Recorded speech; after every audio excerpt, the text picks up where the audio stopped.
你哋嗌到喉嚨都沙漏出嚟啦，不如好送第一首歌。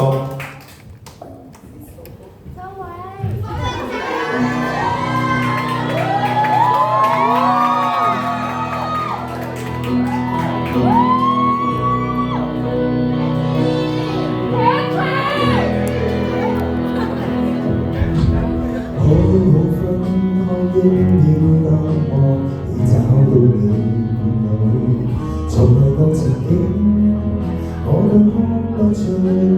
淚。時常在回想，你會溫馨的抱他5歲，然而自己現在沒任何權利再抱歉一句，我再沒勇氣向你講舊事，沒有勇氣相愛另一次，為你盡碎滅忘記，通宵傾談，但已經懂情往事，還是記起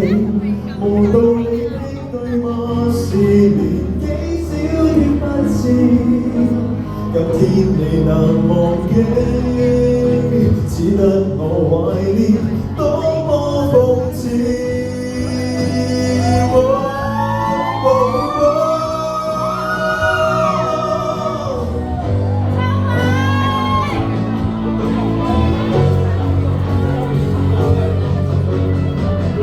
如何逃避這戀愛故事，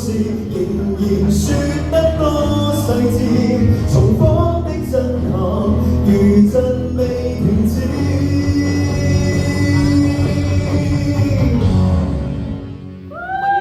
我再沒勇氣向你講舊事，沒有勇氣相愛另一次，為你將歲月忘記，通宵傾談，但已經頓成往事，還是記起無道理的對罵是年紀小的不智，今天你回頭看這一個男孩子，我怕面對你説到生活時，後悔過往的幼稚爭議，伴你的動人時節，喧譁歡騰亦已經並無意義，閒話到此，遺憾到此，結論是回憶終於到此，雖真你難忘記。這戀愛遺物終須棄置。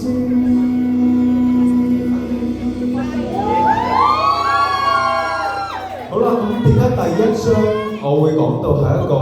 開始同一個結束呢？